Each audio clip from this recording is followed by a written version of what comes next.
여러분 지난 한 주간 잘 지내셨습니까? 네, 제가 입은 우리 스톨도 그렇고 또 강대 스톨도 역시 이제 흰색인데 50일간 이렇게 이제 흰색 절기를 저희가 보내죠. 지난주에 말씀드렸습니다만 부활절로부터 오순절까지 우리 성령 강림절까지 50일을 기쁨의 50일이다 이렇게 부른다고 말씀드렸죠. 여러분 안에 기쁨이 늘 충만하기를 바랍니다. 그리고 우리 성가대가 찬양한 것처럼 여러분이 축복의 사람이라는 사실을 기억하시고 여러분이 받으신 축복을 나누시는 놀라운 은혜가 내리기를 소망합니다. 예수님이 길을 가시던 중에 한 사람을 만나죠. 날 때부터 앞을 보지 못한 시각장애인인데요. 그때 제자들이 이렇게 질문합니다. 랍비여, 이 사람이 맹인으로 난 것이 누구의 죄로 인함이니까 자기니까 그의 부모니까 이렇게 질문을 해요. 어떻게 보면 참 나쁜 질문이에요. 못된 질문이고 인격적으로나 영적으로나 미성숙한 그러한 질문이라고 볼 수 있습니다. 찰스 스펄전 목사가 이런 말을 했는데요. 영혼의 승리자들은 우선 영혼을 위해 통곡하는 자가 되어야 한다 이런 말을 해요. 자, 영혼의 승리. 여기서는 이제 구원을 포함한 모든 종류의 승리를 말하는데 자기 자신에도 그렇고 남에게도 그렇다라는 거예요. 통곡이 먼저 와요. 예를 들어서 죄를 회개하는 것도 마찬가지잖아요. 단순히 우리의 죄가 사함받는 그것만이 아니라 통곡하며 우리 자신의 죄를 회개해야 되지 않습니까? 다른 사람에게 있어서도 마찬가지입니다. 특별히 어려움 당한 사람, 신체 장애를 가지고 있다거나 재난을 만났다거나 아니면은 재산을 잃어버렸다거나 고난과 시련을 겪은 사람들을 만날 때 여러분의 첫 번째 감정은 무엇입니까? 마음속에 긍휼이 되어야 됩니다. 마음속에 눈물이 되어야 돼요. 그래서 성숙한 성도라면 이런 분들을 만날 때 예수님, 우리가 뭘 할 수 있을까요? 예수님, 이분이 얼마나 힘들까요? 이분의 생활이, 이분의 마음이, 이분의 영혼이 얼마나 힘들까요? 이렇게 상대방의 아픔과 상대방의 어려움에 대해서 공감하는 능력이 필요합니다. 기억하세요, 여러분. 성숙한 성도에게 있어서 공감과 통감하는 능력이 있다는 것이죠. 그런 점에서 야고보서 말씀을 다시 떠올리지 않을 수 없습니다. 누구든지 스스로 경건하다 생각하며 자기 혀를 재갈 물리지 아니하고 자기 마음을 속이면, 자, 경건한 성도는 말하는 게 달라요. 참 경건한 성도는 생활이 다릅니다. 특별히 표현이 달라요. 다른 사람들에게 말을 할 때, 다른 사람의 처지에 반응할 때 하는 말이 달라요. 자, 그러면 이 사람, 이런 종류의 사람들, 혀를 재갈매기지 않고 함부로 말하는 사람의 경건은 헛된 것이라면 참된 경건은 무엇입니까? 하나님 아버지 앞에서 정결하고 더러움이 없는 경건은 곧 고아와 과부를 그 환난 중에 돌보고 또 자기를 지켜 세속에 물들지 아니하는 그것이니라 그랬어요. 이 말씀처럼 경건한 자는 남에 대해서 판단하지 않아요. 남을 정죄하기 위해서 자기 입을 놀리지 않아요. 오히려 그와 같은 처지, 그와 같은 형편 속에서 하나님 앞에 기도하고 하나님의 긍휼을 구하는 사람이 바로 참된 경건한 사람이죠. 예수께서 대답하셨습니다. 이 사람이나 그 부모의 죄로 인한 것이 아니라 그에게서 하나님이 하시는 일을 나타내고자 하심이라 이렇게 대답을 하십니다. 자, 조금 전에도 이 제자들의 질문 말씀을 드렸습니다만 제자들은 이분의 장애를 죄 때문이라고 단정했어요. 그렇잖아요? 딱 예수님에게 질문하는 것이 두 가지 경우잖아요. 저 사람의 죄 때문입니까? 아니면 그 사람의 부모의 죄 때문입니까? 3번, 4번, 5번 이런 식으로 나눠지지 않아요. 죄 때문이라는 것은 확실한데 누구의 죄 때문인가? 물어야 된다면 사회의 죄, 아니면 조상들의 죄, 등등 이런 걸 또 물어야 될 텐데 개인의 책임으로 돌리는 그러한 생각이 이 가운데 있는 거죠. 종교적인 편견입니다. 사람들을 외모로 판단하는 이 세상의 세속적인 가치관에 따라서 질문을 한 거예요. 그러나 요한복음 8장 15절을 보시면 주님께서는 외모로 판단하지 않으신다고 했어요. 그 말씀 한번 보시겠어요? 너희는 육체를 따라 판단하나 나는 아무도 판단하지 아니하노라 그랬어요. 여러분, 여기서 이제 육체를 따라 판단한다. 이것은 이제 여러 가지 의미로 해석을 할 수 있습니다만 특별히 두 가지로 보여요. 하나는 종파, 그리고 또 하나는 피부색을 의미하는 걸로 보여요. 참 안 좋은 게 인종차별입니다. 사람들에게서 쉽게 바뀌지 않는 것 인종차별이에요. 왠지 백인을 만나면은 내가 오늘 뭐 운이 좋은 날처럼 여기고 흑인을 만나면은 왠지 이상하게 보이고 실제로 대도시에서 미국의 경우에는 대도시에서 겪는 흑인들의 아픔이 참 많아요. 제가 아는 분은 이런 일이 있었는데 시카고의 윌로우 크릭 교회라고 있습니다. 아주 유명한 교회죠. 저희 한국 교회에서도 잘 알려진 교회이고 시카고의 부촌에 있는 교회예요. 정말 부촌에 있는 그런 교회인데 이 교회가 전도 집회를 하기 위해서 이 찬양팀을 불렀어요. 근데 이제 제가 알고 있는 분이 누구냐면 찬양팀에 반주를 하는 사람이에요. 기타를 치러 가는데 근데 이 골목으로 들어가는데 이 윌로우 크릭 교회로 들어가는데 경찰한테 잡혔어요. 너 왜 왔어? 윌로우 크릭 교회에 가려고 합니다. 너 같은 사람이 무슨 그런 교회를 가? 그래서 실제로 조사를 받느라 그 예배를 참여하지 못했어요. 뭐 이런 예는 너무너무 많아요. 피부색으로 인해서 당하는 고통, 그게 유럽입니까? 그게 미국입니까? 그게 한국입니까? 정말 그 피부색으로 인종차별하는 것 없어져야 하는 것인데 주님께서 육체를 따라 판단한다, 판단하지 않는다라고 하는 말씀은 이 총체적인 거예요. 주님은 겉모습으로 판단하시는 게 아니에요. 우리가 그럴 뿐이지.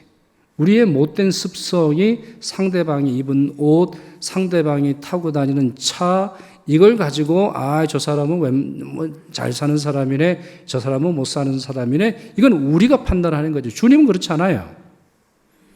오히려 주님께서는 이분을 통해 하나님의 능력과 영광이 드러나게 된다 말씀을 하셨죠.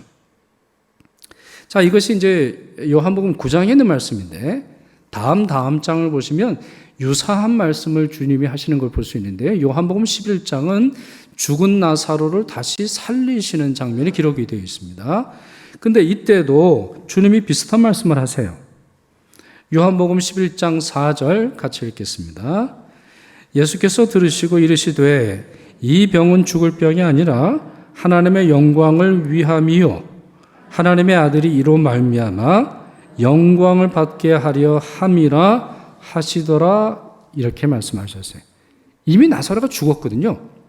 병 때문에 죽었는데 이 병의 목적은 죽음 자체가 아닌 하나님의 영광이 있다라고 이제 설명을 하시는 거예요. 자, 또한 예수께서 십자가에 달려서 비참하게 돌아가십니다. 제자들은 대부분 도망쳤고 몇 사람만 예수님의 십자가 발치에 남아서 돌아가신 예수님의 그 처지를 보며 슬퍼 울고 있었는데요. 이 모든 광경을 가까이서 보았던 한 백부장이 있어요. 로마 사람입니다. 로마 군인이에요. 예수님을 십자가에 못 박게 한 책임자 중에 한 사람일 거라고 생각을 하는데 그가 뭐라고 말합니까? 백부장이 그 된 일을 보고 하나님께 영광을 돌려 이르되 이 사람은 정녕 의인이었도다 하고 이렇게 성경이 기록을 하고 있습니다. 그렇습니다. 우리의 성공을 통해서 우리의 형통함을 통해서 우리가 장수할 때 우리가 모든 일들에 있어서 하나하나 잘 되어 갈 때 그와 같은 방법을 통해서도 하나님께 영광을 돌려드릴 수 있지만 우리의 실패, 우리의 장애, 우리의 고난, 우리가 받는 핍박, 우리의 단명, 아니면 우리 삶에서 이해하기 어려운 수많은 고난을 통해서도 하나님께 영광을 돌려드릴 수 있음을 이 말씀을 통해서 우리가 확인할 수 있는 거예요. 그러니 세속적 기준에 따라서 우리는 상대방의 다른 사람의 외모로 판단해서는 안 돼요. 세상의 기준을 가지고 저 사람을 판단하고 정죄하고 저 사람의 죄 때문입니까? 암이 걸렸으면 저 사람의 죄 때문입니까? 저 사람의 부모의 죄 때문입니까? 실패를 하고 사업이 어려우면 저 사람이 죄를 지어서 그런 것이지요? 묻지 마세요. 그 과정을 통해서도 하나님의 영광이 드러나도록 기도하세요. 그리하여서 어떻게 보면 세상에서도 그렇잖아요. 전화위복이라는 말이 있는 것처럼 고난도 그 가운데서 십자가 짐으로 말미암아 하나님께 영광을 돌리셨던 예수 그리스도의 모습을 닮아가기를 서로 기도하시는 여러분들 되시기를 바랍니다. 자, 예수님께서 이분의 병을 고쳐주세요. 그런데 과정이 조금 달라요. 과정이 좀 낯설고 복잡하죠. 6절에는 어떻게 되어 있죠? 예수님이 처음 하신 행동이 뭐예요? 침을 땅에 뱉었어요. 침을 땅에 뱉고 그 침을 가지고 진흙을 이겨서 눈에 바르십니다. 다 이제 상징적으로 되어 있는 거예요. 이게 다 진흙이라고 하는 것은 사람을 뜻하는 것이고 또 그것을 천지를 창조하셨던 하나님의 능력이 너에게 임한다라고 하는 사실을 보여주는 건데 여하튼 과정은 좀 복잡해요. 침을 뱉습니다. 침으로 땅을 이겨요. 그리고 사람 눈에 발라요. 그랬더니 이 사람의 눈이 떠졌나요? 어떻게 돼 있죠? 실로암이라고 하는 연못까지 가서 그 물로 씻으라는 거예요. 복잡하고 지금 이 사람을 만났던 장소가 어딘지는 알 수는 없습니다만 맹인이, 눈이 보이지 않는 시각장애인이 그곳까지 걸어가야 하는 수고를 해야 했던 것이죠. 성경을 잘 아는 분이라면 이 본문이 조금 낯서실 거예요. 여러분 낯서시죠? 네, 왠지 강요하는 듯한 분위기. 네. 왜? 다른 사람이 받은 기적을 한번 떠올려 보세요. 다른 사람, 우리 시각장애인을 고치셨던 장면을 떠올려 보세요. 다른 사람의 병을 고치실 때를 떠올려 보세요. 한번 좀 해볼까요?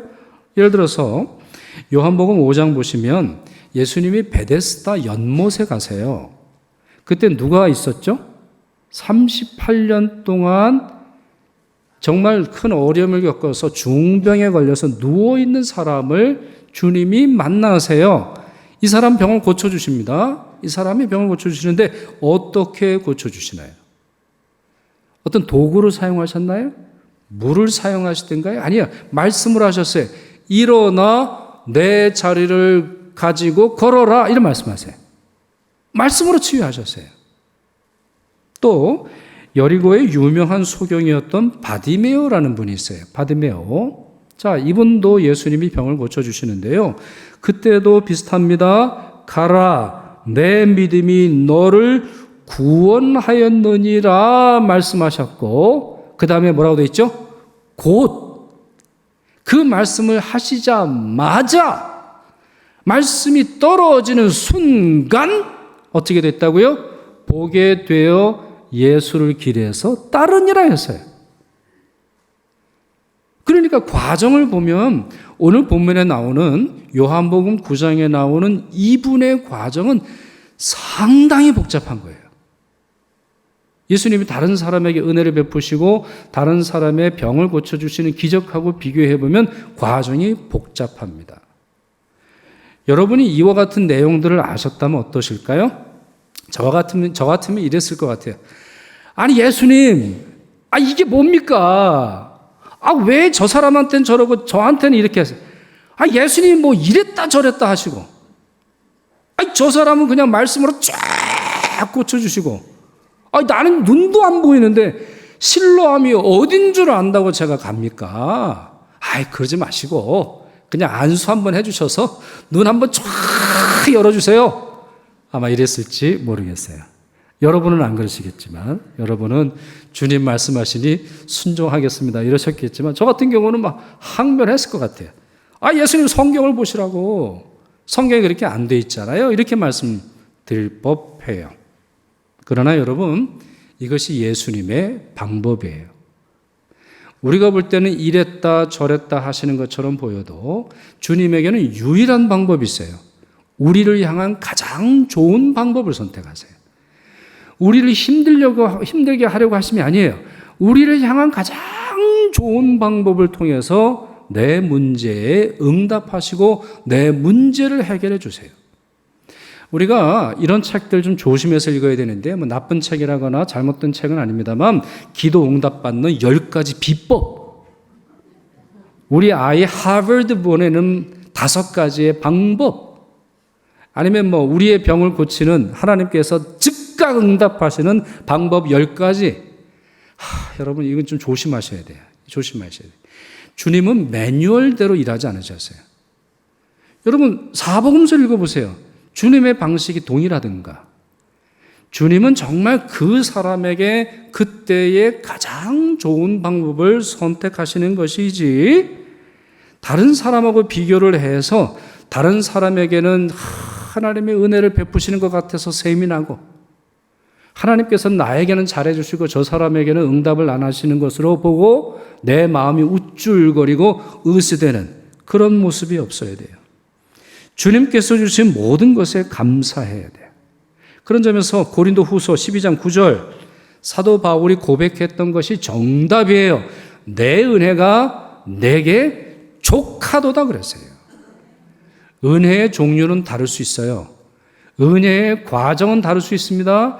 은혜의 내용은 다를 수 있어요. 그러나 은혜의 총량은 같아요.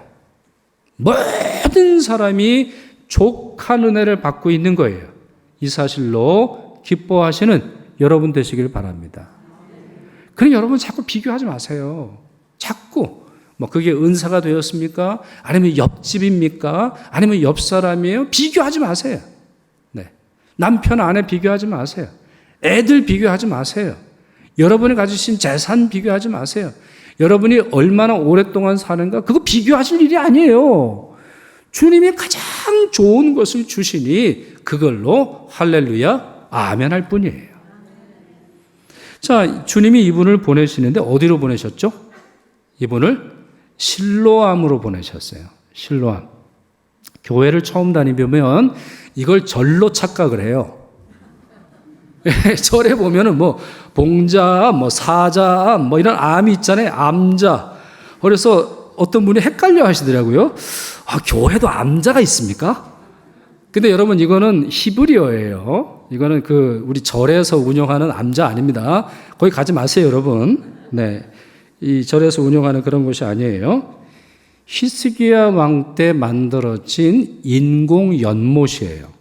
그러니까 연못 이름이 실로암이에요. 자, 이 실로암은 어디냐면 예루살렘이 이렇게 뭐랄까요, 세모형이라고 할까요? 북쪽에서 남쪽으로 이렇게 길게 되어 있는 그런 도시 형태인데 맨 남쪽에 있어요. 이 실로암이. 북쪽은 조금 경사가 높고 남쪽이 조금 이제 경사가 낮게 되는데 이 남쪽에 있는 곳이 이제 실로암이죠. 자, 히스기야 당시에 아수르가 예루살렘을 포위합니다. 포위를 하고 항복해라. 이제 그렇게 이제 주장을 이제 할 때입니다. 아주 그 나쁜 산헤비라는 그런 사람들 이름이 등장을 하면서 모함을 하고 너희들이 하나님을 아무리 섬겨봐라 너희들 완전히 망할 거다 협박하는 그런 장면들이 우리 나오는 것을 이제 볼 수 있죠. 자, 성 안에 꼼짝없이 갇히게 되었어요. 뭐가 필요합니까? 성 안에 갇혔어요. 뭐가 필요해요? 양식과 물이 필요하죠.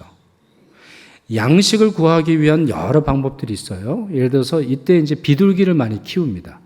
비둘기를 막 키워가지고 막 처음에는 뭐 소도 있겠고 양도 있겠습니다만 이걸 먹을 수가 없으니까 이렇게 날아다니는 비둘기를 키워가지고는요 그 비둘기 고기 먹은 이야기가 나오는 것을 볼 수 있어요. 근데 물이 문제예요.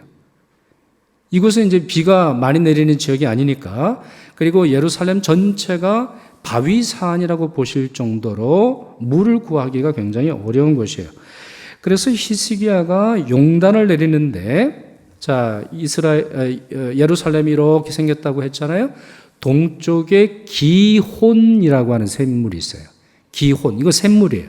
솟아나는 샘물인데, 기혼 샘에서 남쪽으로 있는 이곳에 남쪽으로 있는 어떤 한 연못에 물을 이제 끌어내는 운반하는 그러한 공사를 진행하도록 합니다. 문제는 뭐냐? 밖으로는 수로를 못 내요. 밖으로 냈다가는 성 밖으로 냈다가는 아수르 사람이 뭐 독약을 탈 수도 있잖아요. 아니면 그 수로를 파괴할 수도 있으니까 유일한 방법이 있는데 안쪽으로 나 있는 성벽 안쪽으로 나 있는 바위를 파냅니다. 바위를. 그러니까 진짜 안반수죠. 진짜 안반수예요. 그래서 533m를 팝니다. 바위를. 지금이야 뭐 드릴도 있고 뭐 다이너마이트도 있고 지금이야 측량술이 발달해 있기 때문에 특별히 우리 한국 사람들은 지하철 터널 파는 거 뭐 일도 아니잖아요. 뭐 1년 만에 지하철을 뻥뻥 막 우리는 뚫어내요. 우리는 워낙에 기술이 좋으니까. 근데 여러분 과거에 이게 기원전 700년 전에 판 이 연못이거든요. 이 땅을 어떻게 그걸 확인할까요? 양쪽에서 팠다 그래요. 기원샘 쪽에서도 파고 남쪽에 실로암 쪽에서 파는데 이 경사를 정교하게 맞춰야 돼요. 그렇잖아요. 물이 이제 밑으로 흘러내리니까 경사를 어디는 너무 높이지도 말고 정확하게 조금씩 이걸 이제 파내려가는데 서로 소리를 듣고 확인하기도 하고 여러 방법을 통해서 이걸 이제 파서 연결을 합니다. 손으로 일일이 쪼았어요. 정을 가지고 망치를 가지고 일일이 쪼면서 양쪽에서 파 들어가기 시작을 하다가 만났다는 거예요. 그러니 이 기술이 굉장한 거예요. 과거에는 이곳을 몰랐어요. 실로암이라고 하는 기록만 있을 뿐 이 실로암이 어떤 곳인지 어떻게 어디서 물이 오는지 몰랐어요. 그러니까 여러분 로마도 마찬가지지만 고대의 도시는요. 이 뭐 2000년, 3년, 1000년, 뭐 4000년 뭐 이 정도 역사를 지니고 있잖아요. 그래서 도시가 어떻게 형성이 되냐면 위에서 이렇게 쌓이죠. 전쟁이 나거나 문제가 있으면 이렇게 그대로 허뭅니다. 그리고 그 위에 집을 짓는 거예요. 그리고 집을 짓고 그 최근 한 20년에서 10년 사이에 예루살렘의 고고학적인 발굴이 어마어마하게 됐어요. 그리고 과거에는 실로암과 관련돼서 잘 몰랐는데 최근에 그것이 발견이 되어서 이렇게 했구나라고 하는 것을 이제 확인하게 되는데요. 바로 이것을 실로암으로 부른 이유가 있어요. 뭐예요?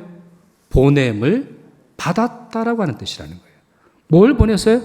물을 보냈다는 거예요. 이 절체절명의 어려운 상황 속에서 꼼짝없이 갇혀서 죽을 수밖에 없는 이런 상황에서 밖에서 물이 흘러 들어와 우리 안으로 들어왔다는 거예요. 이 물이 우리를 살린다는 거예요. 그러니 이거는 토목 공사와 관련해서도 이스라엘 역사에 있어서 감격스러울 뿐만 아니라 이스라엘 사람들에게는 굉장히 영적인 사건이죠. 하나님이 우리 역사에 개입하셨다는 거예요. 하나님이 우리의 삶에 찾아오셨다는 거예요. 그래서 이 보냄받은 물을 통하여 살아계신 하나님의 은혜를 이스라엘 백성들이 체험한 걸 볼 수 있어요. 예수님께서 이 사람을 실로암으로 보내신 이유도 여기 있는 거예요.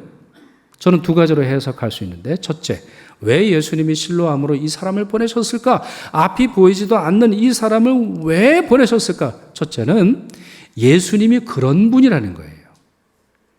예수님이 정말 이 세상이 전부인 것처럼 알고 살아가는 우리, 어둠 속에서 살고 있는 우리, 죄악에 갇혀 살고 있는 우리, 아무도 돕지 못하는 절체절명의 고통 속에 살아가고 있는 우리를 구원하시기 위해서 하늘에서 세상으로 보내어진 분, 천상의 보호자를 버리시고 가장 작은 곳에 임하신 바로 그분이 실로암, 우리 예수 그리스도라는 것이죠. 둘째, 바로 이분도 하나님의 사랑을 위해서 보내졌다는 거예요. 이분도 어떻게 보면 성부 하나님께 하시는 요청이실 수 있어요. 이분이야말로 사랑받을 분입니다. 사람들은 이 사람의 장애를 가지고 손가락질을 하고 이 사람의 눈이 보이네 안 보이네 이 사람의 눈에 보이지 않는 이유는 누구의 죄 때문인가 마치 무슨 실험실 도구로 삼는 것처럼 다루지만 성부 하나님의 사랑을 받아야 할 사람, 성부 하나님의 은혜가 필요한 사람으로 보내어졌음을 설명하고 있는 것이죠. 똑같아요. 예수님께는 모든 사람들을 사랑하셨고 하나님의 사랑과 영광과 능력과 치유와 회복과 구원을 위해 보내심을 우리에게 설명해 주고 있는 것입니다. 저는 설교를 준비하면서 우리 장애인과 복음과 관련된 내용들을 한번 검색을 해봤어요. 또 우리 전 세계에 있는 우리 장애인의 수도 확인도 해보고 여러 통계를 찾아봤는데요. 근데 이 자료를 보면서 참 많이 부끄러웠어요. 전 세계의 5% 내지 10%, 전체로는 한 10억 명 됩니다. 장애인이 나날이 늘어가고 있어요. 한국은 뭐 그 정도는 아니에요. 15%, 전 세계에 있어서는 이제 15%가 우리 장애인의 수로 봅니다. 한국은 그 정도는 아니에요. 그래도 우리가 이제 선진국에 올랐으니까. 그러나 우리도 점점 늘어가고 있어요. 장애인 수가 매년 몇만 명씩 점점 늘어나고 있고, 환경의 요인으로 인해서 누구의 잘못도 아닌데도 불구하고 환경적 요인으로 인해서 발달 장애인의 수가 늘어가고 있는 것을 우리가 이제 볼 수 있어요. 자, 그런데 그와 같은 수치만이 아니라 그들이 얼마나 복음을 들을 수 있나 한번 조사를 해봤어요. 미국의 교회들이 이걸 조사를 했더라고요. 그래서 그 타이틀을 보면 Gospel and Disability라고 하는 그러한 논문으로 이제 발표를 한 게 있는데, 전 세계에서 5% 내지 10%만 복음을 들을 수 있는 기회가 있다는 거예요. 여러분 무슨 말인지 이해가 되세요? 우리 교회 같은 경우나 다른 교회 같은 경우를 봐도 장애인이 교회를 나오려면, 장애인이 목사를 만나서 말씀을 들으려면 그냥 이게 쉬운 게 아니에요. 누군가가 도와줘야 돼요. 차량을 제공을 해줘야 되는 거고, 들을 수 있는 뭔가 장치와 장비가 필요한 그런 것들이 필요한데, 전 세계에서 5% 내지 10%만 기회가 있다는 거예요. 그리고 전 세계 교회 중에 80%에서 85%의 교회만 장애인을 위한 봉사, 장애인을 위한 프로그램, 장애인을 위한 시설이 마련이 되어 있다는 거예요. 그러니 대부분의 사람들은, 대부분의 장애인들은 복음을 듣지 못하고 살아가고 있어요. 그래서 그 논문의 결론이 뭐냐면, 장애인이야말로 unreached people, 복음이 닿지 않은 그룹 중에 하나다, 이런 말을 해요. 꼭 저기 뭐 아프리카나 남미나 아주 깊은 산골에 있는 사람들만 복음에 접촉이 없는 것이 아니라, 이분들이야말로 복음이 필요하고 주님의 사랑이 필요한데도 불구하고 복음이 닿지 못하고 있음을 설명해 주는 것이죠. 주님께서 이분을 만나셨을 때 실로암으로 보내셨어요. 그렇다면 21세기의 실로암은 어디일까요? 주님이 어디로 보내시겠어요? 주님께서 주님의 구원과 하나님의 사랑, 또 하나님의 이 치유의 역사가 필요한 분들을 어디로 보내시겠어요? 저는 교회라고 믿습니다. 교회야말로 모든 사람들의 실로암이 되어야 돼요. 교회에는 모든 사람이 올 수 있고, 교회에 오고 싶다면 그 문을 활짝 열고 우리가 할 수 있는 최선의 노력을 다해야 돼요. 특별히 육체의 장애를 치료하는 데는 우리가 힘이 없겠습니다만, 우리가 많이 부족합니다만, 교회로 보내신 분들, 교회로 하나님께서 보내신 분들을 그리스도의 사랑으로 섬기고 예수 그리스도를 믿는 구원에 이르도록 도와야 하는 것입니다. 오늘 요한복음 9장의 이야기는 7절에서 끝나지 않아요. 그가 실로암에 가서 눈이 보이고 그리고 다시 왔다라고 하는 그 말씀으로 끝나지 않아요. 오히려 내용이 상당히 깁니다. 이 요한복음 9장에 있는 말씀은 본문 35절, 36절, 그리고 38절까지 말씀 한번 보시겠어요? 자, 이분이 예수님을 만납니다. 실로암에 갔던 이분, 사람들이 손가락질을 하면서 제자들이 저 죄는 누구의 죄 때문입니까? 저 장애는 누구의 죄 때문에 저런 일을 당합니까? 물었던 이분이 예수님을 눈으로 보게 됩니다. 그 장면 한번 보실까요? 대답하여 이르되 주여 그가 누구시오니까 물어요. 너무 당연하죠. 예수님을 처음 만났을 때는 눈이 보이지 않았으니까요. 내가 믿고자 하나이다 이렇게 말하는데 예수께서 이르시되 내가 그를 보았거니와 지금 너와 말하는 자가 그이니라 이르되 주여 내가 믿나이다 하고 절하는지라. 이렇게 말씀하고 있습니다. 놀라운 일입니다. 진정한 기적이 일어났죠. 신체의 장애를 치유하고 회복하는 것도 큰 은혜요, 놀라운 기적이 아닐 수 없지요. 그러나 회복된 눈으로 주님을 바라보며 그분이 자신의 구주라고 하는 사실을 믿는 것이야말로 기적 중에 기적이요, 축복 중에 축복이며 은혜 중에 은혜 아닐 수 없는 것입니다. 이런 역사가 우리 사랑부에 충만하기를 빕니다. 우리 25명의 우리 회원들이 출석을 하고 계시고 우리 가족들이 출석을 하고 계시고 30분의 교사들 그리고 그 이상의 많은 분들이 봉사를 하고 계세요. 장애인을 섬기는 것은 쉬운 일은 아니에요. 결단이 필요하고 재정이 필요하고 인력이 필요하고 차량이 필요합니다. 그래서 우리 11시 예배를 드리기 위해서 우리 차를 동원하고 우리 그분들을 모셔오는 그리고 그분들과 교육하기 위해서 여러 수고를 많이 해요. 너무너무나 자랑스럽고 감사한 일이에요. 그렇게 여러분, 우리 교회가 이 사랑부 사역에 더 잘 감당할 수 있도록 기도해 주시기를 바라고, 우리 많은 분들의 신체적인 부분에 있어서도 은혜가 충만하고, 또한 우리 모든 사랑부 가족들이 주님의 구원의 백성 되기를 기도하시고 열심으로 참여해 주시기를 바랍니다. 기도하겠습니다. 생명과 구원의 하나님, 저희를 하나님의 형상으로 빚으시고 내 은혜가 내게 족하다 말씀하실 정도로 풍성한 은혜와 긍휼을 베풀어 주시니 감사드립니다. 그러나 저희들은 사람의 신체를 생산력과 기능으로만 평가하여 일할 수 없는 노이들과 장애인들은 무시하고 조롱하고 폄하하며 그들을 사회로부터 격리시키는 데만 급급해 싸우니 저희들의 오만과 교만을, 저희들의 무지와 무정함을 용서하여 주시옵소서. 저희 교회에도 장애를 가지고 있는 교우들이 많습니다. 저들을 위로하시고 고쳐 주옵시며 저들의 앞날을 주께서 이끌어 주시옵소서. 또한 사랑부를 섬기는 모든 헌신자들의 수고를 기억하여 주옵소서. 사랑과 자비의 구주이신 예수 그리스도의 이름으로 기도드리옵나이다.